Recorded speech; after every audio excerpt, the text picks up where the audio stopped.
मैं बहुत ही खूबसूरत थी और जब मैं जवानी की दहलीज पर पहुंची तो डैडी मुझे अपने कमरे में सुलाने लगी। और अचानक कुछ टाइम के बाद एक दिन जब मेरी तबीयत बिगड़ी तो पता चला कि मैं प्रेग्नेंट हूँ। लेकिन मेरा तो कोई भी बॉयफ्रेंड नहीं था। आज सुबह से ही मैं बहुत जोश में थी कि आज दोपहर तक मेरे ग्रेजुएशन का रिजल्ट आने वाला था। मैंने साइंस में ग्रेजुएशन किया था और फाइनल ईयर में अपनी यूनिवर्सिटी में को टॉप किया था। रिजल्ट आने के कुछ ही देर बाद मेरे घर के पास के स्कूल से मेरे पास कॉल आई। दरअसल उसके प्रिंसिपल मेरे पिता के दोस्त हैं और उन्होंने काफी वक्त से ये कह रखा था कि जैसे ही तुम्हारा ग्रेजुएशन पूरा होगा मैं तुम्हें अपने स्कूल में पढ़ाने के लिए बुला लूंगा, क्योंकि वह जानते थे कि मैं एक मेहनती और होशियार लड़की हूँ जैसे कि उन्हें जरूरत थी। और कुछ दिन बाद से मैंने स्कूल ज्वाइन कर लिया। वैसे तो वह स्कूल लड़कियों का था और वहां इंटर तक की लड़कियां पढ़ती थी। सारा स्टाफ भी लड़कियों का था, लेकिन मैथ पढ़ाने के लिए एक जेंट्स टीचर था। देखने में तो ढंग के लड़के थे, लेकिन दूसरी लड़कियों से मुझे पता चला कि उनकी हरकतें बहुत ही छिछोरी हैं। कुछ ही दिन में उनकी हरकतें मेरे साथ भी होने लगी। आते जाते वहां मुझे घूर घूर कर देखने लगते। ऐसा लगता कि नजरों से ही यह मेरा एक्सरे कर लेंगे। उनकी गहरी और गंदी नजरें मुझे बहुत ही ज्यादा बुरी लगती थी, लेकिन मैं डरी नहीं थी। और क्योंकि यह स्कूल मेरे पापा के दोस्त का था, इसलिए मैं नहीं चाहती थी कि कोई भी बात मेरे पापा तक पहुंचे। लेकिन आज सुबह से मुझे वैसे ही चिढ़ हो रही थी। अचानक जब छुट्टी के टाइम में क्लास से बाहर निकले, तब वह मैथ टीचर वाले सर मुझे गेट पर मिल गए और मुझसे कहने लगे कि मिस प्रिया, आइए, मैं आपको घर तक छोड़ देता हूँ। उनकी बात सुनकर मुझे गुस्सा आ गया और मैंने सोच लिया कि आज मैं इनकी तबीयत ठीक कर ही देती हूँ। मैंने उन्हें बहुत खरी खोटी सुनाई। जब तक वहां बाकी टीचर की भी भीड़ लग गई थी और सामने से प्रिंसिपल भी आ गए थे। उन्होंने वहां भीड़ लगती देख मामले की गंभीरता को समझा और मुझसे पूछा, प्रिया बेटा, क्या हुआ है? मैंने सारी बात प्रिंसिपल को बता दी, जिसे सुनकर उन्होंने उसी वक्त उस मैथ वाले टीचर को जॉब से निकाल दिया। मैंने उनसे कहा कि अंकल, आप यह बात मेरे पिता को मत बताइएगा, वरना हो सकता है वहां मुझे जॉब करने से ही रोक लेंगे। बाकी सब कुछ नॉर्मल हो गया था, लेकिन मेरा मूड पहले से ही ऑफ था और इस सब से मेरा मूड और बिगड़ गया। इसी बिगड़े मूड के साथ मैं थकी हारी स्कूल से पढ़ाकर जब घर लौटी तो घर पर डैडी को देखकर हैरान सी थी, क्योंकि डैडी तो इस वक्त ऑफिस में ही रहते थे। आज इतनी दोपहर में घर कैसे चले आए?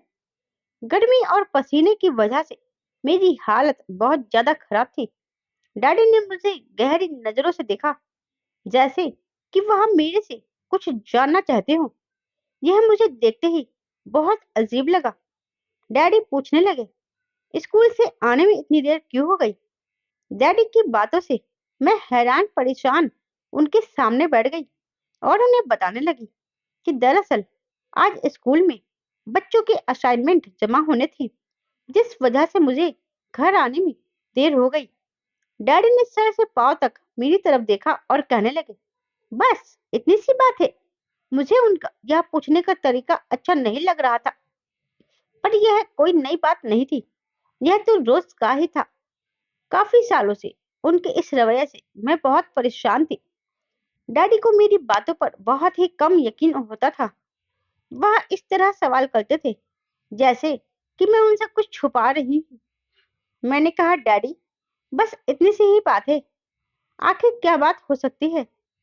कई बार आरव मेरे साथ ही होता है, आप चाहे तो उससे पूछ सकते हैं। मुझे स्कूल ले जाने और लाने वाला ड्राइवर 28 साल का जवान लड़का था। उसका नाम आरव था, लेकिन डैडी को उस पर बहुत ज्यादा ही भरोसा था। इससे पहले उसके पिताजी हमारे यहाँ नौकरी करते थे। वह लोग बहुत शरीफ लोग थे। जब से मैंने स्कूल आना जाना शुरू किया, आरव ही मुझे लाने ले जाने की जिम्मेदारी उठा रहा था। इतना यकीन दिलाने के बाद डैडी को इसी तरह मेरी बातों पर भरोसा हुआ।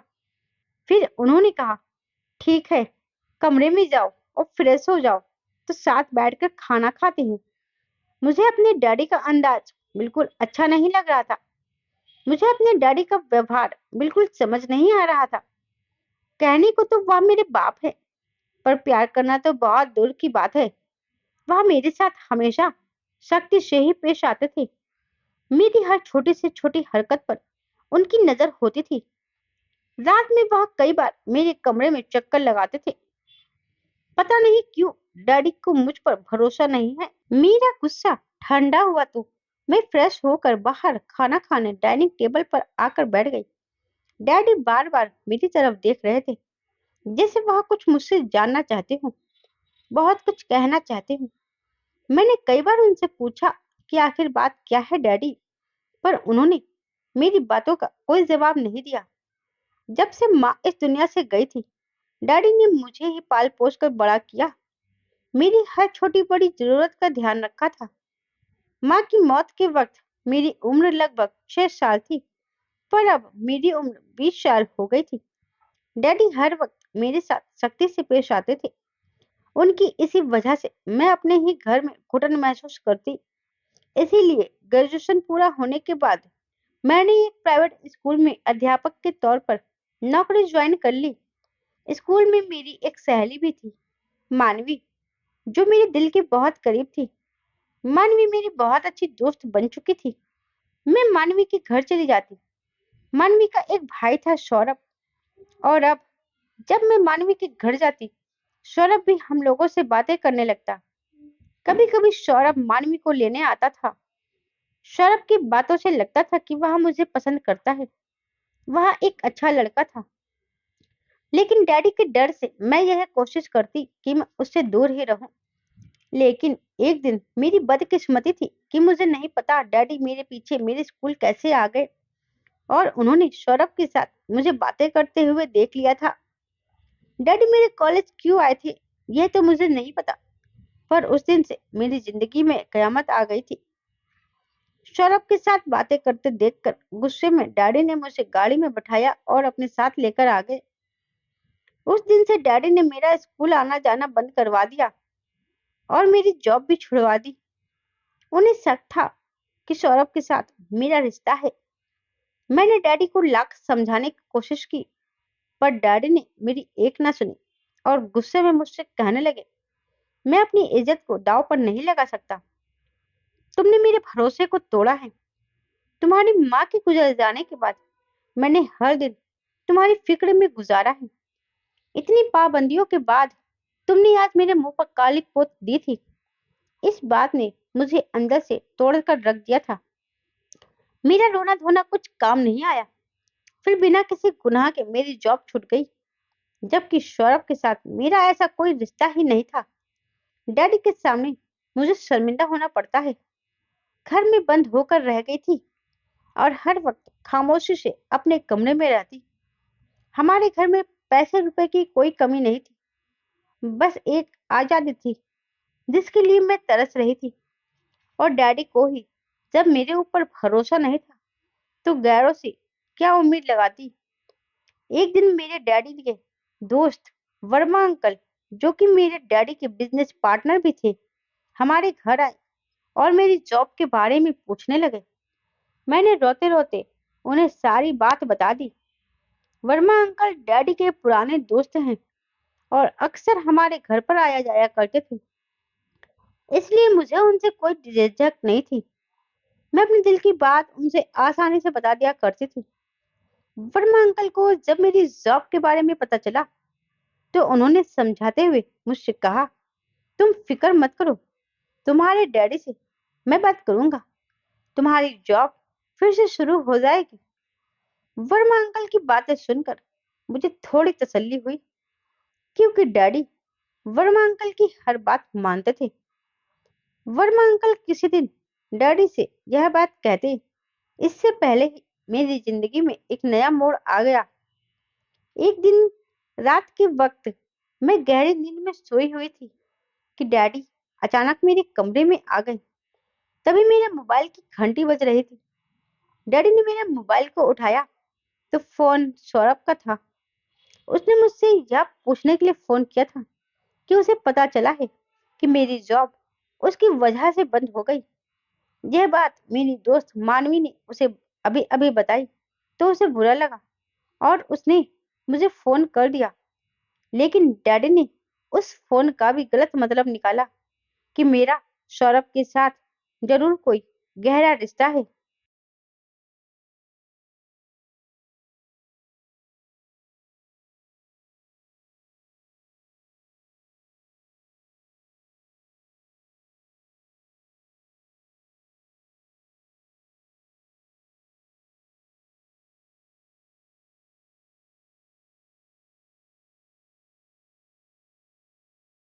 मेरा मोबाइल फोन छीन लिया और मुझे कमरे से बाहर निकलने तक के लिए मना कर दिया। ये सब होने के बाद मैं सारा वक्त कमरे में रहती। कभी कभार वर्मा अंकल आते जो मुझसे मेरे कमरे में मिलने चले आते। वहां मुझे समझाते हुए कहते, बस कुछ दिन और इंतजार कर लो। अभी इन सभी बातों को 2 दिन ही गुजरे थे कि एक दिन डैडी मेरे कमरे में आए और मुझसे कहने लगे, आज के बाद तुम मेरे कमरे में सोया करोगी। मैं जवान लड़की और मेरे लिए डैडी के साथ सोना बहुत शर्म की बात थी। मैंने डैडी से कहा, मैं अपने कमरे में ही ठीक हूँ। मेरी यह बात सुनकर डैडी ने उस समय जो कहा, क्यों, चुपके से कमरे में तुमसे कोई मिलने आता है क्या? डैडी किस तरह की बातें कर रहे थे ये सुनकर मेरी आंखों में आंसू आ गए और मैं रोने लगी। उनसे मैंने कहा, एक बार तो अपनी बेटी पर यकीन करें। डैडी ने कहा, जितना भरोसा करना था मैंने कर लिया, पर आज के बाद तुम मेरे कमरे में ही सोया करोगी। उस दिन के बाद से डैडी ने अपने कमरे में मुझे सुलाना शुरू कर दिया। डैडी के कमरे में सोते समय मैं सारी सारी रात जागते हुए गुजारती थी। रात भर जागने की वजह से सुबह मैं जब अपने कमरे में जाकर सोती तो पूरा दिन सोते सोते ही गुजारती। सब कुछ ऐसे ही चलता रहा। 3 महीने गुजर गया। अब मेरी तबीयत खराब रहने लगी। ऐसा लगता था कि मेरे सर भारी हो रहा है और मुझे चक्कर आ रहा है। डैडी ने जैसे ही मेरी बिगड़ी तबीयत को देखा तो डैडी को यकीन हो गया कि मुझे प्रेगनेंसी है। मेरी यह हालत देखकर डैडी ने उस समय मुझसे कहा, देखा, तुम्हारे गलत काम का नतीजा हमारे सामने आ गया। जिस बात का डर था वही हुआ। तुम उस लड़के से फोन पर बातें ही नहीं करती थी, बल्कि हमारे खानदान की इज्जत को मिट्टी में मिला दिया। अब हम कहीं मुंह दिखाने के काबिल नहीं रहे। डैडी की बातें सुनकर मेरे सर पर आसमान गिर गया। डैडी बदनामी के डर से न तो मुझे अस्पताल ले जाना चाहते थे और ना ही मेरी किसी भी बात पर यकीन करना चाहते थे और तुरंत फोन करके वर्मा अंकल को घर पर बुला लिया और उन्हें भी ये खबर इस तरह सुनाई कि वर्मा अंकल के सामने मैं शर्म से मारे पानी पानी हो गई। वर्मा अंकल काफी परेशान हो गए और उन्होंने मेरी तरफ देखते हुए कहा, प्रिया, पहले मुझे लगता था कि तुम्हारे बाप को गलत फहमी है, पर तुमने तो उनकी इज्जत मिट्टी में मिलाकर रख दी। एक बार भी अपने बाप के बारे में नहीं सोचा तुमने। वर्मा अंकल ने मेरे डैडी को एक मशवरा दिया कि अगर तुम्हें लगता है कि तुम्हारी बेटी ने वाकई में गलत काम किया है तो तुम रातों रात इसकी शादी करवा दो। इस बच्चे को भी पिता का नाम मिल जाएगा और तुम बदनामी से भी बच जाओगे। मुझे वर्मा अंकल से इस तरह की उम्मीद नहीं थी। मुझे लगा था कि शायद वे मेरी बातों को समझेंगे। डैडी और वर्मा अंकल अभी भी यही बातें कर रहे थे। तभी आरव उन दोनों के लिए चाय बनाकर और सामने ट्रे लाकर रख दिया। तभी डैडी ने अचानक से उससे पूछ लिया कि तुम प्रिया से शादी करोगी। डैडी की यह बात सुनकर मैं सदमे में थी। डैडी, कैसे मेरी शादी एक नौकर से करवा सकते हैं, जबकि मैंने कोई गुनाह भी नहीं किया था और ना ही मैं प्रेग्नेंट हूँ। आरव ने मेरी तरफ देखकर हकलाते हुए कहा, साहब, आप यहाँ कैसी बातें कर रहे हैं? मैं प्रिया मैम साहब से कैसे शादी कर सकता हूँ? डैडी ने आरव को समझाते हुए कहा कि अगर वह मुझसे शादी करेगा तो वह उसकी पूरी जिंदगी बदल देंगे। बल्कि उसके माँ बाप की सारी जरूरतें भी पूरी करवा देंगी। इतना समझाने के बाद आरव मुझसे शादी के लिए तैयार हो गया था और अगले 1-2 दिन के अंदर अंदर मेरी शादी आरव से करवा दी गई थी। मैं चाह कर भी शादी को मना नहीं कर पाई और ना चाहते हुए भी आरव से शादी कर ली और डैडी ने आरव को गिफ्ट में एक फ्लैट दिया। शादी होने के बाद आरव मुझे उसी फ्लैट में लेकर आया, पर आरव को मैंने अपना पति होने का हक नहीं दिया था और मैं और आरव अलग अलग कमरे में ही सोते थे। मैं उससे जरूरत के हिसाब से बात करती, पर अपने कमरे में ही बंद रहती। आरव को मुझसे कोई शिकायत नहीं थी। वह हर वक्त मुझे खुश रहने की कोशिश में लगा रहता। अभी हमारी शादी को 2 महीने ही हुए थे कि धीरे धीरे मेरी तबीयत खराब होने लगी और मेरा पेट बताने लगा कि मैं पेट से हूँ। लेकिन मुझे अभी तक यकीन नहीं हो रहा था कि मैं प्रेग्नेंट हूँ, क्योंकि मेरी नजर में तो मैंने कुछ गलत काम किया ही नहीं था। तो मैं प्रेग्नेंट कैसे हो जाऊंगी? लेकिन जब डॉक्टर को दिखाया गया तो पता चला कि मैं 5 महीने से प्रेग्नेंट हूँ। यह सब सुनकर मैं सन्न रह गई कि आखिर यह बच्चा मेरे पेट में आया कैसे। घर आने के बाद आरव अब पहले से ज्यादा मेरा ख्याल रखने लगा। आरव अब मुझे हर वक्त खुश रखने की कोशिश करता। उसका इस तरह प्यार देखकर शायद मुझे भी धीरे धीरे उससे प्यार हो गया था, क्योंकि पहली बार मैंने जिंदगी में ऐसे शख्स को देखा था जो मेरी हर बात मानता और बिना किसी मतलब के मेरे आगे पीछे लगा रहता। आरव कभी भी मेरे बच्चे के बारे में मुझसे कुछ सवाल नहीं करता था। मुझे वह बहुत ही निस्वार्थ और नेक दिल का इंसान लगता। जब से मुझे पता चला कि मैं 5 महीने से पेट से हूँ, तब से मेरे दिल में कहीं ना कहीं यह बात थी कि मेरे साथ जो कुछ भी हुआ यह सब मेरे डैडी ने ही किया है। क्योंकि जब यह बच्चा मेरे पेट में आया था, तब शादी से पहले मैं 3 महीने हर रात अपने डैडी के कमरे में गुजारती थी।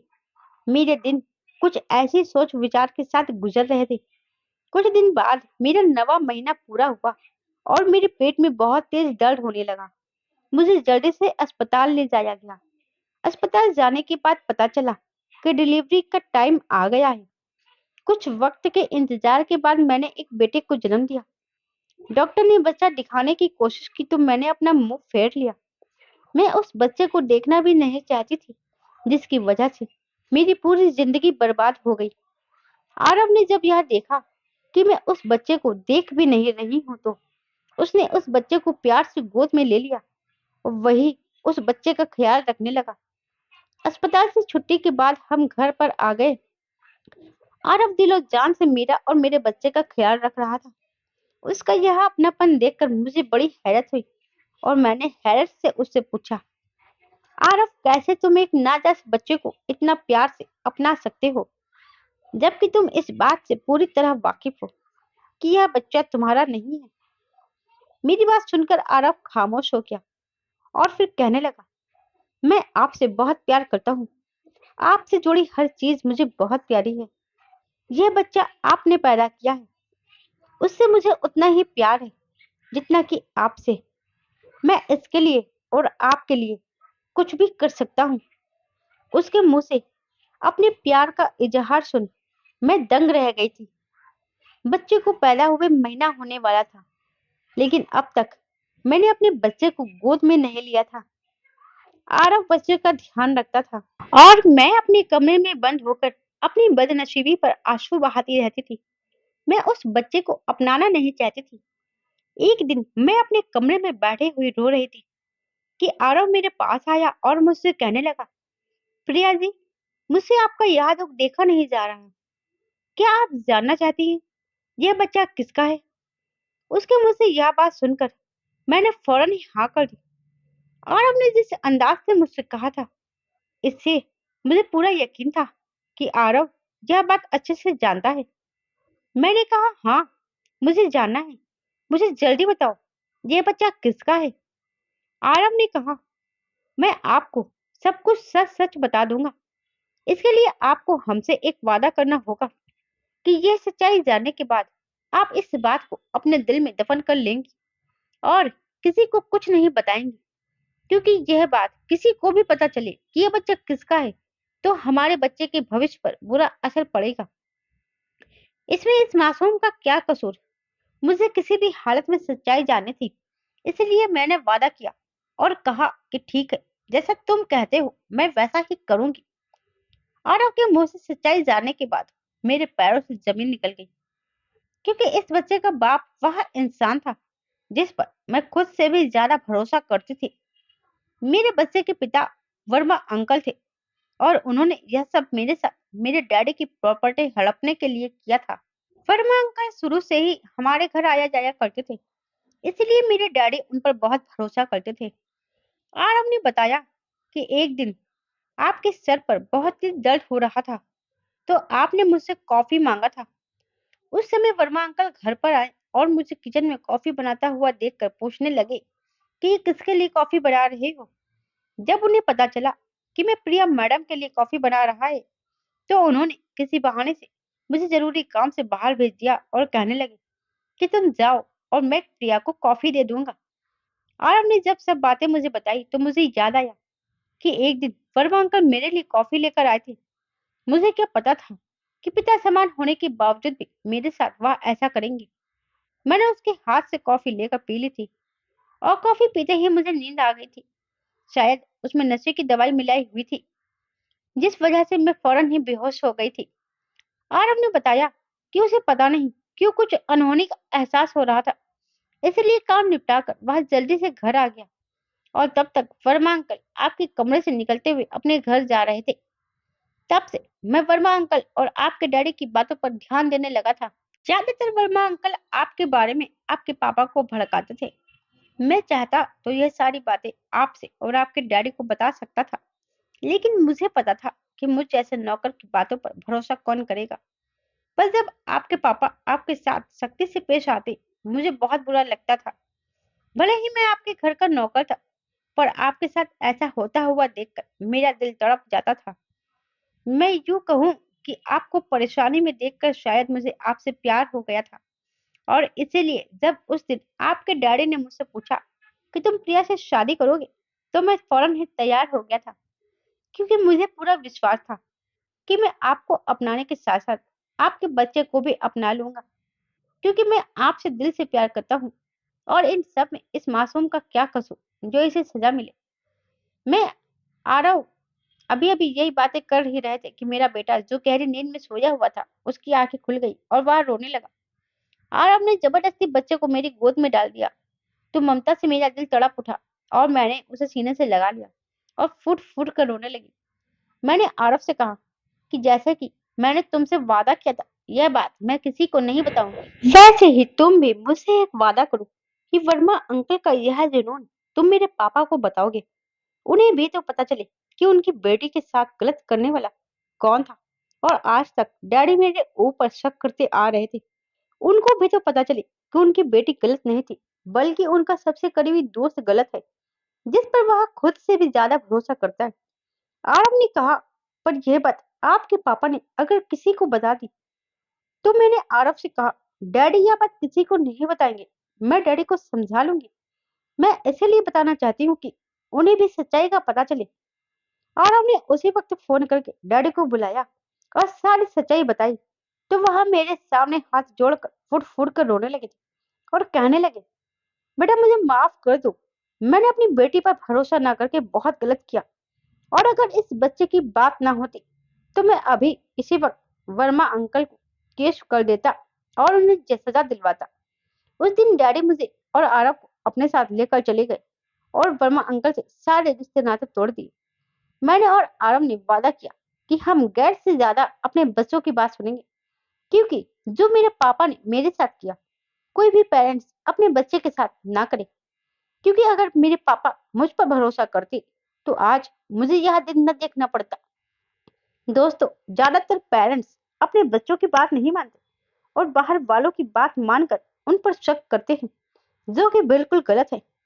दोस्तों, उम्मीद है आप इस कहानी को सुनने के बाद अपने बच्चों पर विश्वास जरूर करेंगे। दोस्तों, आपको हमारी कहानी कैसी लगी मुझे कमेंट बॉक्स में जरूर बताइएगा, और कहानी पसंद आई है तो वीडियो को लाइक और शेयर करना ना भूलें।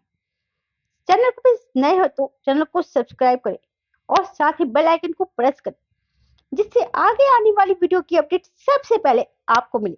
धन्यवाद।